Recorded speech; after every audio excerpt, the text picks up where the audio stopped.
اعوذ باللہ من الشیطان الرجیم بسم اللہ الرحمن الرحیم یا ایھا الذین آمنوا کتب علیکم الصیام کما کتب علی الذین من قبلکم لعلکم تتقون ایاما معدودات فمن كان منكم مريضا أو على سفر فعدة من أيام أخر وعلى الذين يطيقونه فدية طعام مسكين فمن تطوع خيرا فهو خير له وأن تصوموا خير لكم إن كنتم تعلمون.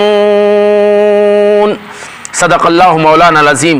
اللہ تعالیٰ ارشاد فرماتے ہیں کہ ایمان والو تم پر روزے فرض کیے گئے جس طرح تم سے پہلے لوگوں پر فرض کیے گئے تھے تاکہ تم متقی ہو جاؤ. یہ گنتی کے چند دن ہے. ہاں اگر کوئی بیمار ہو جائے یا سفر پر ہو تو اس عدت کو دیگر ایام میں پورا کیا جائے گا.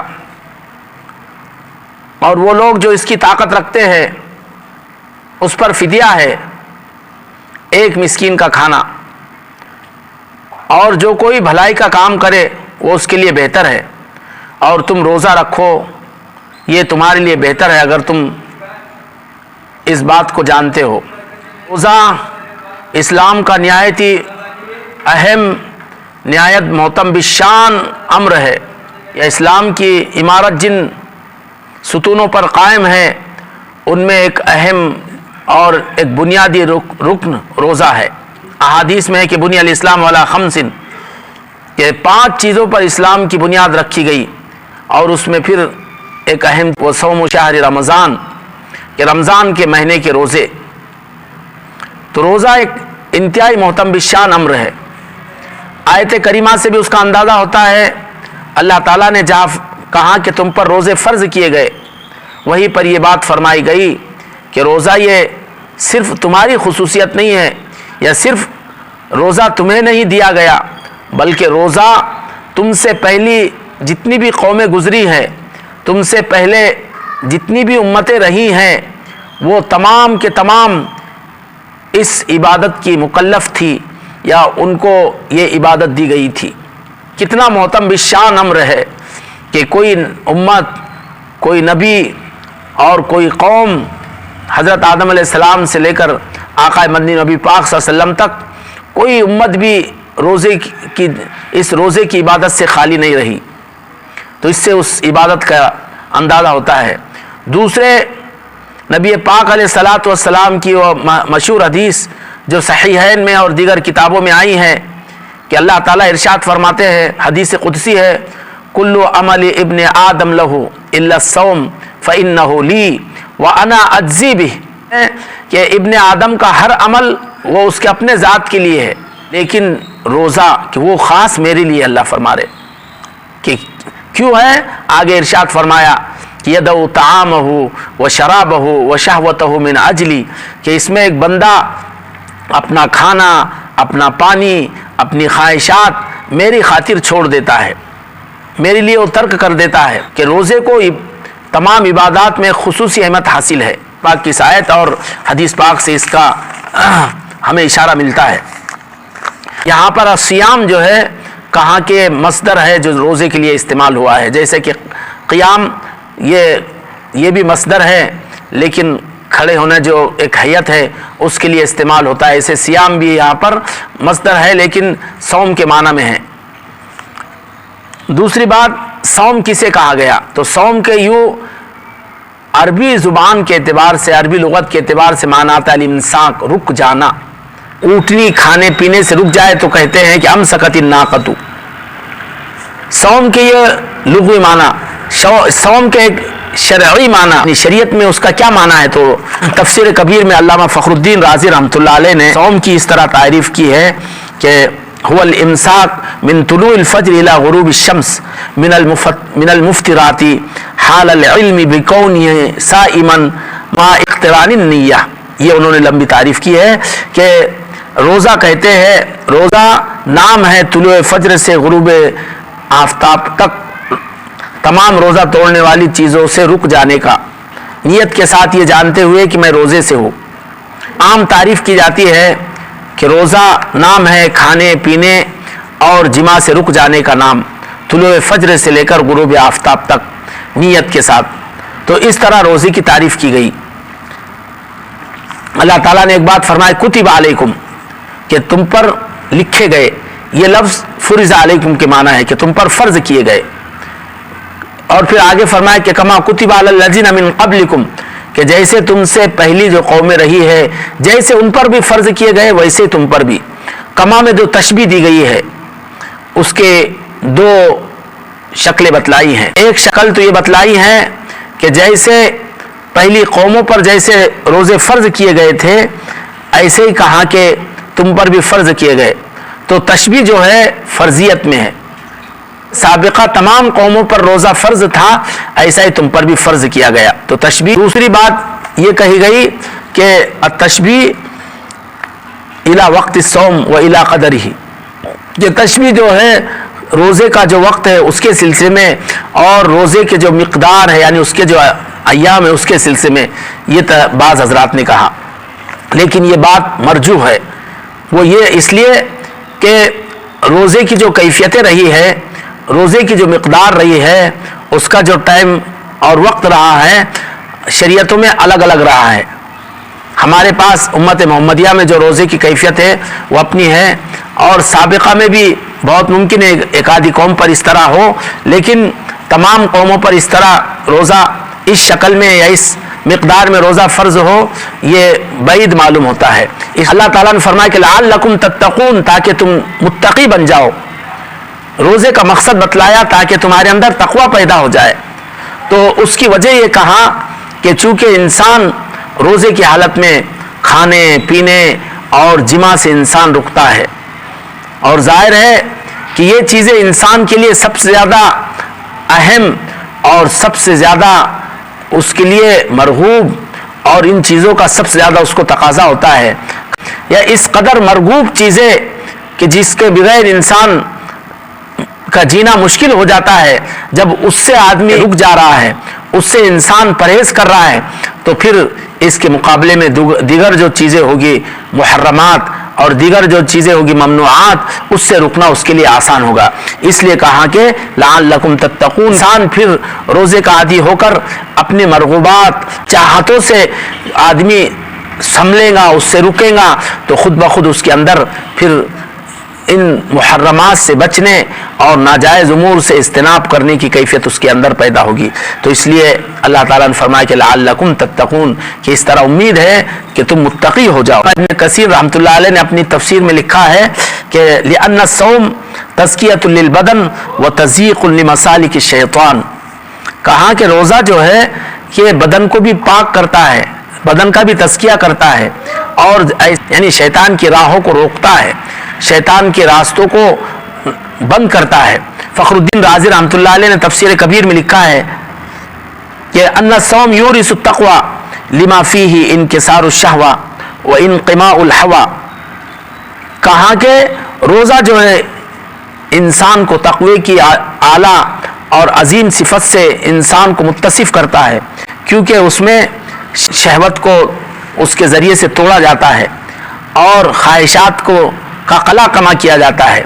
تو اس کے مزید فرمایا کہ وہ یحول لذات الدنیا وریاستہا کہ انسان پر دنیا کی لذتیں اور دنیا کی سرداری اس کے لیے آسان کر دیتا ہے کہ آدمی روزہ رکھ کر دنیا کی لذتوں کو چھوڑتا ہے اور ایسے ہی دنیا کی جو سرداری ہے جو ناموری ہے اس سے انسان گریز کرتا ہے. فمن اکثر الصوم حان علی امرہ حاذین.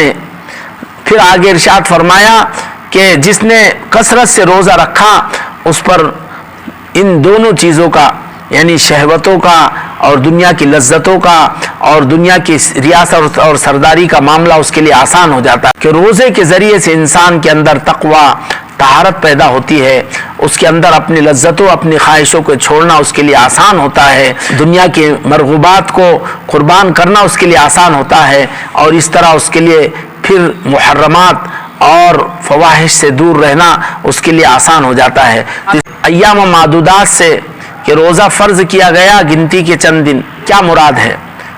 اس سلسلے میں اہل علم حضرات کے دو قول آئے ہیں. حضرت معاذ حضرت قتادہ, حضرت عطا اور ایک روایت ابن عباس رضی اللہ عنہما کی دی ہے, اور دیگر اور بھی حضرات نے فرمایا کہ اس سے رمضان کے روزوں کے علاوہ جو دیگر روزے ہیں وہ اس سے مراد ہے.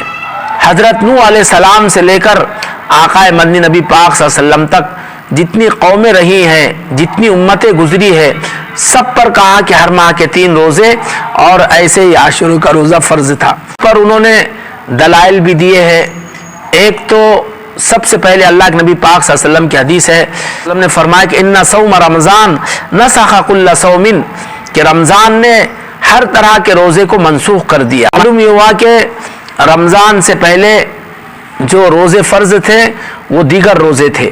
دوسرے کہا اللہ تعالیٰ نے فرمایا کہ فمن کان منکم مریضا او علی سفر فعدۃ من ایام اخر, کہ تم میں سے اگر کوئی بیمار ہو یا پھر سفر پر ہو تو دیگر ایام میں, دیگر دنوں میں اس کی تکمیل کر لی جائے. جبکہ یہی جملہ اس کے بعد کی آیت میں شہر رمضان الذی انزل فیہ القرآن, اس میں بھی یہی جملہ کہا گیا کہ ومن کا, وہاں پر بھی یہی تکرار ہے. تکرار اس کا تقاضا کرتا ہے کہ یہ رمضان کے علاوہ روزے ہو. تیسری بات یہ کہی وعلی الذین یطیقون فدیۃ, کہ یہاں پر روزہ رکھنے اور نہیں رکھنے پر اختیار دیا گیا, جبکہ آگے بطور خاص کہہ دیا گیا کہ فمن شہد منکم الشہر فلیصم, کہ جو رمضان کو پائے وہ لازمی طور پر روزہ رکھے. جبکہ اکثر مفسرین کا کہنا یہ ہے معدودات سے رمضان کے روزے ہی مراد ہے. معاذ ابن جبل رضی اللہ عنہ کے حدیث جس کو مسند احمد میں نقل کیا ہے, جیسے نماز 3 ادوار سے ہو کر گزری ہے یا نماز کے 3 احوال رہے ہیں, ایسے ہی کہا کہ روزے کے بھی 3 احوال رہے ہیں. یوں کہا کہ ابتدا میں ہر ماہ کے 3 روزے اور ایسے ہی عاشورے کا روزہ فرض تھا. اس کے بعد پھر اللہ تعالیٰ نے رمضان کا روزہ فرض کیا. لیکن رمضان کا جب روزہ فرض ہوا تو اس میں بھی ابتدا میں یہ تھا کہ ایک صحیح اور مقیم شخص اگر وہ چاہے تو روزہ رکھے, اور اگر وہ روزہ نہ رکھنا چاہے تو اس کے لیے اختیار تھا کہ وہ روزہ نہ رکھتے ہوئے پھر 1 مسکین کا فدیہ دے دے. یہ اس کے لیے گنجائش تھی. یہ بھی تھا شام میں افطار کرنے کے بعد کھانے اور پینے کی اجازت صرف عشاء کی نماز کے پڑھنے سے پہلے, نیند لگنے سے پہلے, سونے سے پہلے اس کی اجازت تھی کھانے پینے کی. یہ دوسرا دور تھا کہا. اور پھر تیسرا دور کہا کہ اللہ تعالیٰ نے آگے فرمایا کہ فمن شہد منکم الشہر فلیصمہ, رمضان کا مہینہ جو پائے, کہا کہ اس کو لازمی طور پر رمضان میں روزہ رکھنا ضروری ہے. جو اختیار دیا گیا تھا شروع میں کہ جو صحیح اور مقیم شخص اگر چاہے تو روزہ رکھے اور اگر چاہے تو روزہ چھوڑ دے, تو یہ اختیار ختم کر دیا گیا. اور پھر احل لکم لیلۃ الصیام الرفث الی نسائکم, رات میں کھانے پینے اور اپنے بیوی سے قریب جانے کی اجازت دی گئی طلوع فجر تک. تو اس طرح یہ روزے کے 3 دور گزرے ہیں. حضرت معاذ بن جبل رضی اللہ عنہ نے یہ ترجمانی فرمائی ہے. وعلی الذین یطیقون فدیۃ طعام مسکین, کہ وہ شخص جو روزے کی طاقت رکھتا ہے اس پر فدیہ ہے 1 مسکین کا کھانا. جب روزہ فرض ہوا تو چونکہ لوگوں کو ابھی روزے کی عادت نہیں تھی اور روزہ ان کے لیے نیا تھا, اور اسلام کی چونکہ ابھی ابتدا ہو رہی تھی, تو ان کے سہولت کے لیے اور ان کو عادی بنانے کے لیے اللہ تعالیٰ نے ایک گنجائش یہ رکھی کہ رمضان کے روزے فرض تو کیے, لیکن ساتھ ہی ساتھ اگر ایک صحیح اور مقیم شخص کہ جس کے لیے کوئی دوسرا عذر نہیں ہے لیکن پھر بھی وہ روزہ رکھنا نہیں چاہ رہا ہے, تو اس کے لیے گنجائش رکھی تھی کہ وہ اگر چاہے تو روزہ چھوڑ دے. لیکن پھر ایسی صورت میں کہا کہ اس پر ضروری تھا کہ وہ اپنے روزے کا فدیہ ادا کرے, اور فدیہ کہا کہ طعام مسکین, 1 مسکین کا کھانا. یہ اس کی تشریح کی گئی ہے جو آئندہ منسوخ کر دیا گیا.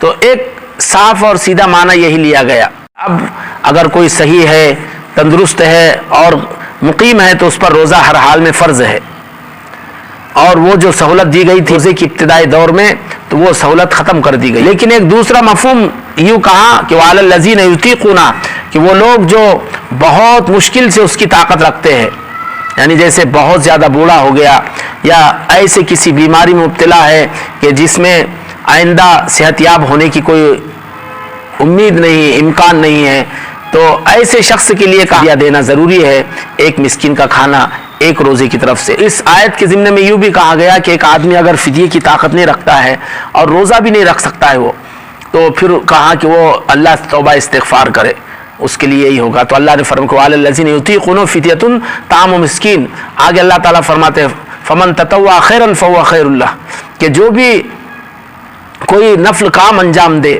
جو بھی کوئی خیر کا کام انجام دے، یہ اس کے لیے بہتر ہے، کہا یہ اس کے لیے بہتر ہے، یعنی جو فدیہ دے رہا ہے اس میں کچھ بڑھ کر دے، کچھ اضافے کے ساتھ دے، یہ اس کے لیے بہتر ہے، یا پھر جو بھی خیر کا کام کرے، نفل کام، کہا کہ اس کے لیے بہتر ہے، جیسا کہ اللہ کے نبی پاک صلی اللہ علیہ وسلم کی حدیث ہے، حدیث قدسی، کہ اللہ تعالیٰ فرماتے ہیں لا یزال عبدی یتقرب بالنوافل حتی احبہ فاذا احببتہ كنت سمع الذي يسمع به وبصر الذي يبصر به ويد التي يبطش بها واذا دعاني اجبته وان استعاذني لأعوذنه او كما قال النبي صلی اللہ علیہ وسلم۔ ان کی کثرت کی بنیاد پر بندہ کہا کہ میرے سے قریب ہوتا رہتا ہے، یہاں تک کہ میں اس سے محبت کرنے لگ جاتا ہوں، اور جب اس سے میں محبت کرتا ہوں تو میں اس کے کان بن جاتا ہوں جس سے وہ سنتا ہے، اس کے آنکھیں بن جاتا ہوں جس سے وہ دیکھتا ہے، اس کے ہاتھ بن جاتا ہوں جس سے وہ پکڑتا ہے، اس کے پیر بن جاتا ہوں جس سے وہ چلتا ہے، اور وہ مجھ سے جب دعا کرتا ہے تو میں اس کی دعاؤں کو قبول کرتا ہوں،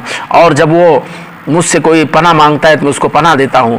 تو خلاصہ یہ ہے کہ نوافل کے ذریعے سے اللہ کا تقرب حاصل ہوتا ہے، اور انسان جو ہے نوافل کی بنیاد پر اللہ کا محبوب بندہ بن جاتا ہے۔ اللہ ہمیں ان محبوب بندوں میں شامل فرمائے۔ تو اللہ تعالیٰ فرما رہے کہ ومن تطوع خیرا فہو خیر اللہ، کہ جو بھی نفل کام کرے وہ اس کے لیے بہتر ہے، جو بھی بھلائی کا کام کرے وہ اس کے لیے بہتر ہے۔ فرماتے وان تصوموا خیر لکم ان کنتم تعلمون، کہ تم روزہ رکھو یہ تمہارے لیے بہتر ہے۔ فرضیت تو آ گئی تھی نا آیات میں، لیکن اس وقت بہرحال کسی حد تک چھوٹ تھی، کسی حد تک گنجائش تھی کہ ایک صحیح اور ایک تندرست آدمی اگر روزہ رکھنے میں تھوڑی کلفت اور مشقت محسوس کر رہا ہے تو کہا کہ اس کے لیے گنجائش تھی کہ وہ روزے کی جگہ کہا کہ کفارہ دے دے، فدیہ دے دے مسکین کے کھانے کی شکل میں۔ تو اس طرح یہ تمام باتیں اس ضمن میں آئی ہے۔